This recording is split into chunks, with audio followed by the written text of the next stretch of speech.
Hello, welcome to another Looney Tunes review video. If you are new to the channel, make sure you subscribe to follow my journey to review all 1000 classic Looney Tunes shorts, and give this video a like as well. So this is a review for What's Cookin Doc, released in 1944. It's the 421st in the series, and it's directed by Bob Clampett. You can find this beautiful restoration on the Looney Tunes Bugs Bunny 80th Blu-ray set, although it has been a part of the Bugs Bunny Superstar documentary, which was released on the Looney Tunes Golden Collection Volume 4 and on its own thing via Warner Archive. I have links below to those sets. In case you haven't seen this one, it's under copyright, can't show you the full thing here, otherwise the video would just get blocked. But essentially, we are at the Academy Awards, where Bugs thinks he's going to win the Academy Award. He doesn't, and he tries to prove why he should win an award.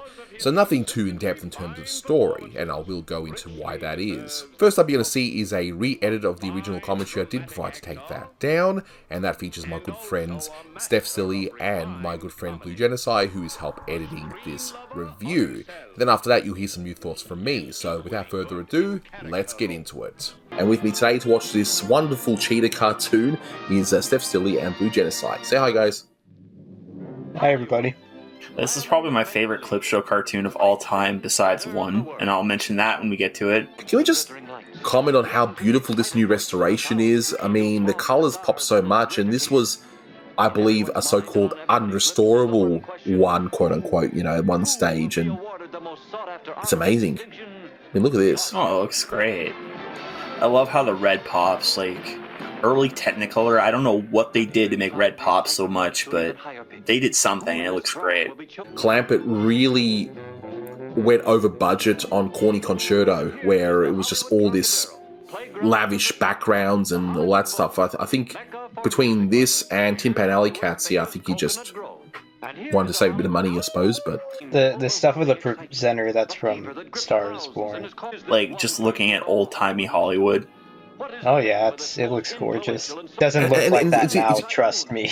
It's way more bleak and depressing if you go there nowadays.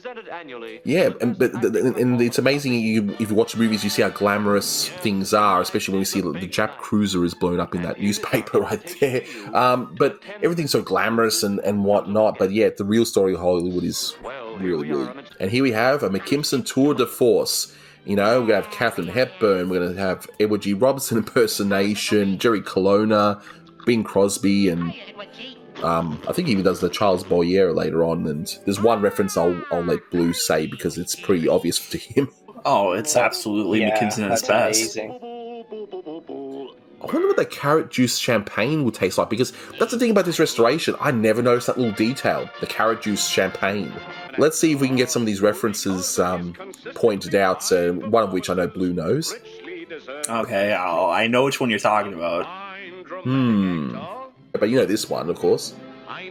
Actually, you know, the funny thing is, that is the Frankenstein monster, but that's not Boris Karloff he's imitating. I don't know how many people know this, but that walk is actually based off Bela Lugosi's impression of the character, because that walk only happened in the movie where the Frankenstein monster was blind. And that only happened when Bela Lugosi played the role. When did you first see this cartoon? Because I first saw this on, of course, Bugs Bunny Superstar. When did you first see it? Yeah, it was the same for me. That was where I first saw this.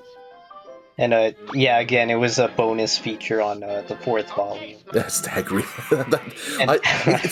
It's a perfect joke, because as a kid, you're sort of thinking, oh, is he going to show a funny movie about a deer or something? But no, now as an adult, you're like, oh.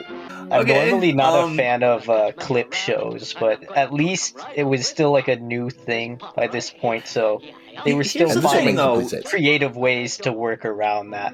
Later on, it just gets really so, uncreative. Did we mention why Hiawatha was used here? I don't think we have, so I'll quickly just say that the reason Hiawatha is here was because it was actually nominated. It's kind of funny that they decided to use this cartoon. Not because obviously that this is why the whole plot is here, right? Like, because they're miffed that Hiawatha lost. But I would say so. It's kind of funny, like, looking back already, like, it's been about 3 years since Hiawatha, and it's pretty obvious we're getting back to the jarring animation of Freeling's early studio during the 40s. I do have it on good authority that and this is the problem with this one, the last scene, you'll notice that the picture quality is not as good, and I think that was the problem. They had to use lesser elements for it, but I think for all intents and purposes, it still looks pretty decent. So it looks kind of decent now, but it's like when he holds the Oscar, actually. See? It looks a lot softer. Have you noticed that? Yeah. I think that was the scene that was having trouble with, as we see a Burt Gordon thing where he's like, "Do you mean it?" So that was the original commentary there, so here's a few more bits of information regarding the short that was missed. Now, it was mentioned that the scenes in the beginning come from A Star Is Born, but I just wanted to go into that a little bit because, as you may know, there are a few different versions of A Star Is Born. You've got the more recent one in 2018 with Lady Gaga in it.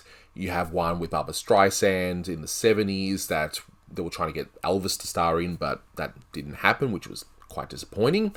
You've also got the Judy Garland one in the mid-50s that was done in CinemaScope, which all looks great. But no, this comes from the 1937 version, and it was done in Technicolor because you don't normally associate 30s films for the most part in being in 3-strip Technicolor. Certainly it's been around, and not long after this you'll have films like A Wizard of Oz and that sort of thing. But some have said that this was considered to be the first Technicolor film that was a critical and box office success. Now, I actually have not seen this particular version. Apparently it's really good, and I might go out and watch it and compare it to the other versions, because I like the other three. I've seen the other three, I just haven't seen this one. So there you are. So as the footage goes along, we see the Hollywood Walk of Fame, and we see a few different celebrities. So we see Shirley Temple, who was a child star in the 30s. By the time this film came out, she, of course, would have been much older, right? But she was definitely well known as being a child star, and she would sing, Good Ship Lollipop and that sort of thing. We see Joe E. Brown, who was in a few films relating to baseball, and he's actually caricatured in one of my favourite shorts. Not really, but anyway, Buddy's Bearcats. So you didn't think I'd go through this review without mentioning Buddy's Bearcats, right? And Harold Lloyd, we see him as well. So with Harold Lloyd, it's kind of interesting. You've got Charlie Chaplin, and you got Buster Keaton, and Marx Brothers, Three Stooges, and that. And yet Harold Lloyd, he was a huge star, especially with The Silence in the 20s, and he's made some great films in the 30s as well. And yet, because of his refusal to license his films for television unless they paid big amount of money, his stuff is perhaps less known today because of it. But if you can see a Harold Lloyd film, definitely go and do so, because his stuff is excellent. And we'll see other landmarks like the Cafe Trocadero, which has been parodied in Looney Tunes shorts as like the Crocodero instead, and got the Hollywood Bowl, the Coconut Grove. Instead, it's been parodied as the Coconut Grove in one Friz Freleng short. So we then see that there's a preview tonight, again, stock footage, and we see those beautiful photos of various celebrities on screen, which would have been probably magazine cutouts and that sort of thing. But who are they? And thanks to Jerry Beck's commentary, because I'm not as familiar with some of them. I know one of them, which is Anne Sheridan, but you first see Joan Leslie, then you see behind the mask Ida Lupino, and you then see Robert Older, Anne Sheridan, and Dolores Moran. So they're all actresses and actors and such, so I won't go into full-on detail about them, but at least you know who they are. And if you've been following this channel for a while, you know I get fascinated by newspaper covers, and this one's no exception. So we've got this big headline saying, "Extra, Academy Award Banquet tonight." This newspaper looks like it's some sort of a mock-up where they got all sorts of different articles and they just pasted that in. In fact, you can see in this HD restoration that looks like it's all in different sections. One of which looks like it's wishful thinking, because you see Adolf Hitler commit suicide. By this point, he was still very much alive, although he wouldn't be for too much longer after this release, about another year or so. But a lot of that is just space filler. All we need to know is that extra, the Academy Award Banquet is tonight. So we see more stock footage setting up the fact that yes, this is the Academy Awards, and again, as I mentioned in the original commentary track, this looks absolutely stunning. It's fantastic, and I agree with Blue on this one. There's just something about the way Technicolor looks, and how it brings out a lot of the red too. It's fantastic. But I do like how it starts off with the MC, right, in live action, but then as soon as it goes on to the shadow of the MC, so we can just see Bugs Bunny animated, it then just goes to the Mel Blanc's voice. I thought that was pretty amusing. So we've already gone through some of the caricatures that Bugs Bunny does, but it's just fantastic. So he transforms into, Jerry Colonna, Bing Crosby doing that dance with the burp at the end, Cecil B. DeMille, Katharine Hepburn, and Edward G. Robinson. So it's fantastic that not only can Robert McKimson animate a beautiful-looking Bugs Bunny, but just the way he was able to caricature all of those celebrities as well. It's, as I mentioned in the track, it's like a tour de force of Robert McKimson animation at this time.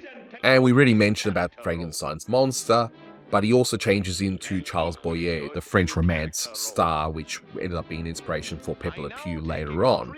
Now, they mentioned that the winner was James Cagney, and sure enough, he actually did win for the previous year, and that was for the movie Yankee Doodle Dandy. So that was a nice little in-joke there, because Yankee Doodle Dandy was a Warner Brothers film. And just Bugs' despair and such, and as Blue mentioned in the track, part of this was to do with the fact that Hiawatha's Rabbit Hunt, which is what we end up seeing later on, that was up for an Academy Award nomination, and he lost to Disney's short Lend a Paw. Now, Lend a Paw is a nice film. It's certainly not a bad one, but yeah, it just showed that when it came to animated shorts at the time, the Academy were very safe. And that's why some of the greatest shorts of all time just never even got a nomination, let alone won.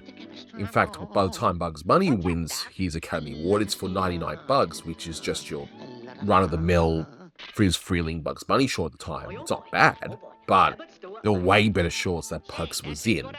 So the choice of Hiawatha's Rabbit Hunt was, I guess, a little bit of an in-joke in any case.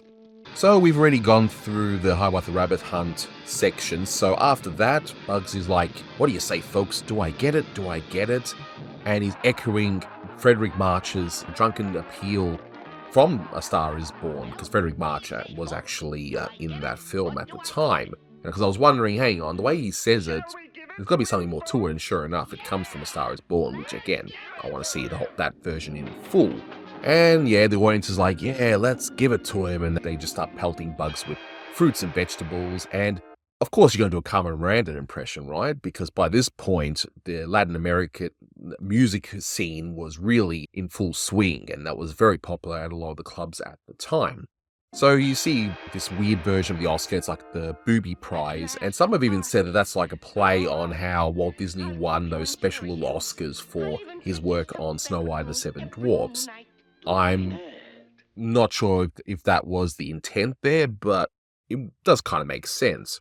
And I love the way Bugs says, I'll take yous to bed with me every night. Just one of my favorite things he says. But yeah, then the statue comes alive and he does that whole Bert Gordon thing. Do you mean it? So if you ever hear that in a Warner Brothers short, that's where it comes from. And we hear the usual boo whoop thing at the very end. So as far as cheetah shorts go, this is definitely a solid one. This is how you do it, and I really can't blame Clamper for doing such shorts. So he would do this one, and he would do Tin Pan and Alley Cats, which I don't particularly like too much, but you can see why he did it, so he can then focus his attention on other shorts, which were absolute masterpieces around this time. But hey, if you had to do a cheetah short, I'm glad this one turned out like it did. This one's a childhood favorite of mine, and this one gets 8.5 out of 10, so it's not his strongest work because it's a cheetah short, and not everything he does in there is original, so I have to sort of dock some points for it, but it's fun, and seeing this restoration is fantastic. But that'll do it for this one. Thank you so much for watching, guys, and until next time, take care.